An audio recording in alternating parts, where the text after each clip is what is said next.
کسی بھی خبر کی سچائی کی حقیقت خبر دینے والے کی ذات کی سچائی پر منحصر ہے۔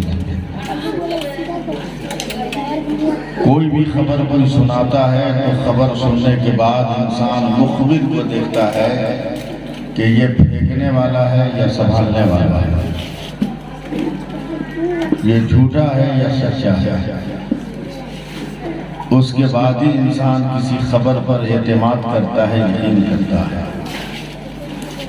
یہی وجہ ہے کہ رب تبارک و تعالیٰ نے جب معراج نبی صلی اللہ علیہ وسلم کا تذکرہ جمیل فرمایا تو ڈائریکٹ یہ نہیں کہا کہ میں نے اپنے نبی کو سفر کرایا، معراج کرایا، یہاں سے وہاں لے گیا، کچھ نہیں، بلکہ سب سے پہلے اللہ تعالیٰ نے اپنی ذات کو پیش کیا۔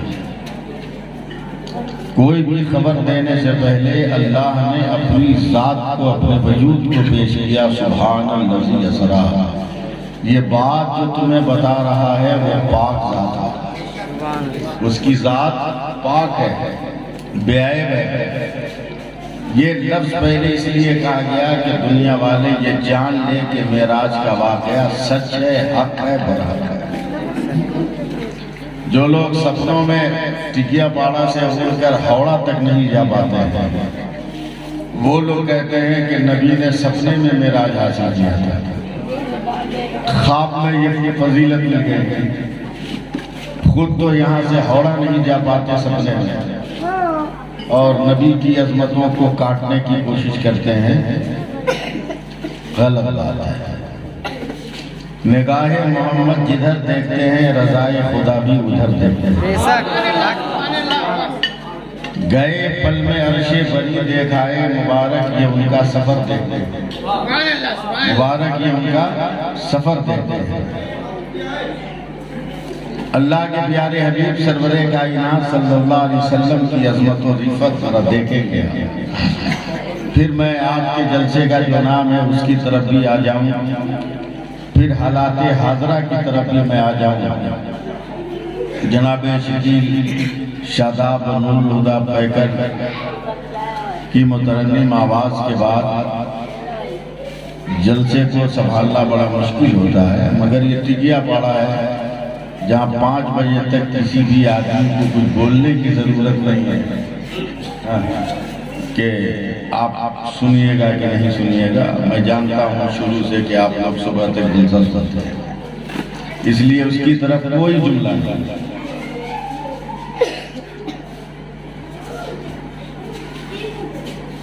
آج بھی دنیا حیران و پریشان ہے، بہت سارے لوگ شکیل بھائی یہ کہتے ہیں کہ نبی گئے کیسے، نبی گئے کیسے، راستہ ہے نہ دروازہ، یہ آسمان میں گھسے کیسے، پار کیسے کیا۔ ان بگلولوں سے کہیے کہ اگر نبی کی معراج سمجھ میں نہیں آتی تو انڈا کھانا چھوڑ دو، انڈا کھانا چھوڑ دو، اس لیے کہ ایک انڈا ہے اور اس انڈے کے اندر کچھ دن مرغی اگر انڈے پر بیٹھ جائے تو اس انڈے کے اندر بچہ پیدا ہوتا ہے، اور بچہ مختلف رنگ کا ہوتا ہے، اس کا حسن الگ الگ ہوتا ہے۔ اب اس انڈے کے چھلکے میں تو کوئی سوراخ ہے نہیں، پھر وہ بچہ گھسا کیسے، اندر داخل کیسے ہوا؟ تو آپ کہتے ہو کہ یہ رب کی قدرت ہے۔ ابے جب بغیر دروازے کے اندر بچہ نظر آ گیا تو رب کی قدرت ہے، تو بغیر دروازے کے اگر مکان سے کوئی لامکان میں چلا گیا تو اسے بھی تو خدا کی قدرت کہتے ہیں، اسے بھی تو رب کی قدرت کہہ سکتے ہیں۔ لیکن عقل پر پتھر پڑا ہوا ہے، وہ اعتراض کریں گے ہی کریں گے۔ وہ نبی کی شان میں کچھ نہ کچھ لفظ بولتے ہی رہیں گے، ان کی فطرت میں پڑا ہوا ہے، اس سے قطعی نظر ہے۔ اللہ کے پیارے حبیب سرور کائنات صلی اللہ علیہ وسلم چل رہے ہیں، مگر کس شان نبوت کے ساتھ چل رہے ہیں۔ ایک لفظ معراج میں علامہ فتح اللہ صاحب سارے مسائل کا ہے۔ آج جو لوگ طرح طرح کے سوال کرتے ہیں کہ کوئی مرنے کے بعد قبر سے زندہ کیسے نکلے گا، یہ ممکن ہی نہیں ہے کہ کوئی مرنے کے بعد اپنی قبر سے نکلے، تو معراج میں ثابت کر دیا کہ نہیں، انتقال کے بعد بھی قبر سے نکلا جا سکتا ہے۔ بولا کیسے؟ بولا مسجد اقصی میں تمام نبیوں کی امامت میرے نبی نے فرمائی، تو جتنے نبی تھے وہ بظاہر انتقال کر کے اپنی قبروں میں تھے، سب اپنی قبروں سے اٹھ کر مسجد اقصی میں اکٹھا ہوئے اور میرے مصطفیٰ نے امامت فرمائی۔ تو کل کے دور میں جب قبر سے نکل کر زندہ ہو سکتا ہے وجود، تو آج کیوں نہیں ہو سکتا؟ اسی لیے تو کہتے ہیں کہ ہمارے وقتوں میں کچھوچا زندہ ہے۔ بولیے بولیے سبحان اللہ، نہیں بولیے گا تو اتنی رات کو ذرا مشکل ہو جائے گی میرے لیے۔ سبحان اللہ بولیے گا۔ میرا اعلیٰ حضرت بھی زندہ ہے، ہمارے ہند الولی بھی زندہ ہیں، بس صرف ہم لوگ سوئے ہوئے ہیں، صرف ہم لوگ سوئے ہوئے ہیں۔ جس دن ہم لوگ بھی زندہ ہو جائے نا، ساری دنیا زندہ ہو جائے گی، ساری دنیا زندہ ہو جائے گی۔ ہم لوگ سوئے ہوئے ہیں، جاگیے، بیدار ہوئیے۔ کب تک اپنی مایوسیوں پر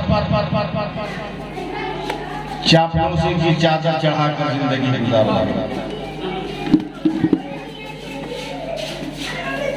کب تک لوگوں کی طرف آنکھ اٹھا کر منہ پھاڑ کر خیرات مانگنے کی تمنا لیے زندہ رہو گے؟ ہم خیرات مانگنے کے لیے نہیں آئے ہیں، بلکہ اللہ نے اتنا بلند و بالا بنا کے پیدا کیا کہ زمانہ ہم سے خیرات آتا ہے۔ زمانے نے تو اپنی عقل پہ پٹی باندھ لی ہے شریف کا، کچھ نظر نہیں آتا۔ ورنہ جو لوگ اس وقت حجاب میں پابندی لگا رہے ہیں، ان سے بڑا بکلول پوری دنیا میں کوئی نہیں۔ پڑھا لکھا بکلول علامہ بدر اللہ کا، پڑھا لکھا بکلول۔ دیکھو یہ دیکھو رومال، یہ 4 انچ کا ماسک، لوگ کہتے ہیں ماسک ہے تو لائف ہے۔ پوری دنیا کے سائنسدانوں نے اسے تسلیم کر لیا کہ 4 انچ کا یہ کپڑا دنیا کی ہر بیماری سے بچانے کے لیے کافی ہے۔ اب عقل کے اندر تیرا 4 انچ کا کپڑا جب اتنا پاورفل ہے، تو مسلم بیٹیوں کا نقاب کتنا پاورفل ہوگا، تو پورے جسم کو ڈھانکے ہوئے نظر آ رہا ہے۔ سبحان اللہ، کیا کہوں،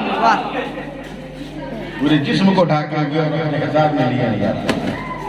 تو اس کی طرف انسان کا ذہن نہیں جاتا، اسلام کو کیسے نقصان پہنچے صرف انسان آج کا یہ سوچ رہا ہے۔ اور ہم مسلمان باراتوں میں باجا بجانے، ڈانس کرنے، رت جگہوں میں گلگولا چھاننے کے اندر پھنسے ہوئے ہیں، اور وہ ایسا ہے وہ ایسا ہے وہ ایسا ہے کرنے میں پھنسے ہوئے ہیں۔ میرے خواجہ نے یہی تعلیم دیا تھا کیا؟ یہی تعلیم دیا تھا میرے خواجہ نے؟ اکیلے خواجہ نے کروڑوں انسانوں کے دلوں پر حکومت کر کے بتا دیا کہ سجدے کے اندر اگر یقین ہوگا تو پوری دنیا پر تیرا دبدبا قائم ہے۔ اور ہم 40-45 کروڑ ہو کر بھی دم دبا کے زندگی گزار رہے ہیں، دم دبا کے زندگی گزار رہے ہیں۔ چاپلوسی کی انتہا کر دی ہماری قوم کے لوگوں نے۔ اس لیے اپنے آپ کو اٹھاؤ، اپنے آپ کو بلند کرو، اپنے آپ کو پہچان۔ میرے نبی نے اسی نہیں فرمایا من عرف نفسہ فقد عرف ربہ، کہ جس نے اپنے آپ کو پہچان لیا اس نے اپنے رب کو پہچان لیا۔ ایسی نہیں فرمایا۔ انسان کی عظمت، رفت، آپ نے اپنے آپ کو سمجھا گیا، آپ نے اپنے آپ کو سمجھا گیا۔ ذرا دیکھیے پانی، اس کی طاقت کیا کم ہے؟ اگر جلال میں آ جائے تو گاؤں کا گاؤں نہیں، علاقہ کا علاقہ سیلاب کے نام سے صاف کر جائے۔ بولیے ہے کیا؟ تھوڑا سا منہ بولیے گا۔ ہوا کیا کمزور شے کا نام ہے؟ اگر جلال میں آ جائے وہ بھی کلکتہ اور بنگال والوں کو سمجھانا ہے۔ گزشتہ تین برسوں میں کئی طوفان کو ہم لوگوں نے دیکھ لیا، افان ہے، بلبل ہے، کیا کیا ہے، جیل لیا۔ جلال میں آ جائے ہوا تو کسی کو زندہ رہنے نہ دے۔ آگ کا معمولی طاقتور شے کا نام ہے، اگر وہ بھی جلال میں آ جائے تو بستیوں پہ بستیاں ویران کرتی چلی جائے۔ مٹی کیا معمولی چیز ہے؟ کیا اس کے اندر ہنر نہیں ہے؟ اگر یہ زمین ذرا سی کھسک جائے اور ڈولنے لگے تو پوری دنیا کا انسان ڈولنے لگے گا کہ تم مت ہلو۔ مگر انسان کو اللہ نے عقل دے کر، علم دے کر اتنا بلوان بنا دیا ہے کہ اس انسان کے اندر پانی بھی ہے، اس انسان کے اندر مٹی بھی ہے، اس انسان کے اندر ہوا بھی ہے، اس انسان کے اندر آگ بھی ہے، مگر انسان کو مٹی نقصان نہیں پہنچاتی، انسان کو پانی نقصان نہیں پہنچاتا، انسان کو ہوا اڑا کر نہیں لے جاتی ہے، انسان کو آگ جلاتی نہیں ہے۔ اپنے علم کے ذریعے، اپنی عقل کے ذریعے، اپنے عشق کے ذریعے، اپنی محبت کے ذریعے یہ پانی کو بھی کنٹرول کیے ہوا ہے، یہ آگ کو بھی کنٹرول کیے ہوا ہے، یہ مٹی کو بھی کنٹرول کیے ہوا ہے، یہ ہوا کو بھی کنٹرول کیے ہوا ہے۔ یہ جانتا ہے اس کے پاس کتنی طاقت ہے۔ اگر یہ جلال میں آ جائے اور اگر اجمیر یا کریم نواز بن جائے تو پانی کو کٹوروں میں قید کر لیتا ہے۔ اگر یہ جلال میں آ جائے اور زمانے میں آگ لگ جائے، عمر ابن خطاب بن کر ہاتھ دکھا دے تو آگ ہوا ہوتی ہوئی نظر آ جائے۔ اگر یہ جلال میں آ جائے اور اپنے ہاتھ کو اٹھا کر ہواؤں کا رخ پھیر دے تو زمانہ اسے اللہ کا ولی کہنے لگتا ہے۔ ولی کیا ہے تمہارے اندر؟ اور جذبہ تیرے اندر، اور فکر تیرے اندر، اور شعور تیرے اندر، اور طاقت تیرے اندر، مگر گھمنڈ نے کہ ہمارا کوئی کیا بگاڑ لے گا، ہم نے اپنی عاقبت تباہ کر دی، ہم نے اپنے مستقبل کو قتل کر دیا۔ ہوش میں آئیے، آج بھی ملک نواز تھی آپ کا پکار رہا ہے۔ میں یہ جملے اب نہیں کہتا ہوں تقریر میں، بہت پہلے بولتا تھا، مگر آزادی کے موقع پر جب بھگدڑ مچی تھی، ملک سے لوگ بھاگ رہے تھے، تو مولانا ابوالکلام آزاد نے دلی کی جامع مسجد کی سیڑھیوں پہ کھڑے ہو کر یہ نہیں کہا تھا کہ رک جاؤ، لال قلعہ چھوڑ کے کہاں جا رہے ہیں۔ تاریخ اٹھائیے بھارت کا اتہاس، مولانا آزاد نے یہ نہیں کہا تھا کہاں جا رہے ہو تاج محل چھوڑ کر، بلکہ مولانا آزاد نے یہ کہا تھا کہاں جا رہے ہو خواجہ کی چوکھٹ چھوڑ کر محبوب الہی کا آستانہ چھوڑ کر۔ یہ جملہ کہا تھا۔ لوگ جائیے گا غریب نواز کی بارگاہ میں، ہر سال جاتے ہیں، مگر بے نمازی گیا، بے نمازی رہا، گیا تو بے نمازی تھا، آیا تو بے نمازی، نماز نہیں پڑھا۔ لوگ کہنے لگے کہ آپ لوگ تو کہتے ہیں امام صاحب کہ اجمیر جا کے مراد پوری ہوتی ہے، یہ خالی ہاتھ گیا خالی ہاتھ آیا۔ ہم نے کہا کہ اس کی لیسٹ دیکھیں، جانے سے پہلے جو لیسٹ بنایا تھا لیسٹ دیکھیں، اس لیسٹ میں لکھا ہوا جانماز خریدیں گے، سرمادانی خریدیں گے، گلدان خریدیں گے، پلدان خریدیں گے، کوکر خریدیں گے، یہ خریدیں گے، وہ خریدیں گے۔ پوری لیسٹ میں کہیں نہیں لکھا ہے کہ ہم نمازی بنیں گے۔ جو لیسٹ بنا کے گیا تھا اتنا کام کر کے آیا ہے۔ اگر لیسٹ میں اس کو بھی شامل کر کے رکھتا کہ ہم نماز پڑھیں گے تو میرا دعویٰ ہے کہ وہ نمازی بن کر آیا، وہ نمازی بن کر آیا۔ سوچ ہماری بدل گئی، ہماری فکر، ورنہ میرے نبی کی عظمت سبحان اللہ، ذرا محبت سے بول دیجئے، سبحان اللہ، اور پیار سے بول دیجئے نا۔ سبحان اللہ۔ فرشتہ سوچ رہا ہے کہ سرکار ام ہانی کے گھر میں سوئے ہیں، جائیں تو پیچھے جائیں۔ اس لیے کہ فرشتہ معمولی نہیں ہے، جو آج بلانے آیا ہے وہی ہے جو قرآن لے کر نبی کی بارگاہ میں آیا ہے۔ میرے نبی محض استراحت ہے، سوچ رہے جبریل آواز کیسے دوں، اس لیے کہ میں ہی تو قرآن کی آیت لایا ہوں، یا ایھا الذین آمنوا لا ترفعوا اصواتکم فوق صوت النبی، کہ میرے نبی کے اوپر اپنی آواز کو بلند نہ کرو، میں جگاؤں کیسے؟ تب حضرت جبریل امین نے اپنی پیشانی میرے نبی کے تلوے پر دیا تھا، جس کی ٹھنڈک پا کر میرے نبی کی آنکھوں بیٹھے ہیں۔ مولانا فتح اللہ صاحب سے پوچھئے کہ جب جبریل امین نے کہا یا رسول اللہ آپ کو رب نے بلایا ہے، چلنا ہے، تو کیا میرے رسول نے کہا راستہ کدھر سے ہے، کیسے جانا ہے، کیسے جانا ہے؟ کہاں کہاں جنکشن ہوگا، کہاں کہاں اسٹاپیج ہوگا، کہاں کہاں راستہ بدلنا ہوگا، کچھ میرے سرکار نے پوچھا؟ کچھ نہیں۔ حضرت جبریل نے کہا رب نے بلایا ہے چلنا ہے، تو میرے نبی نے کہا چلو۔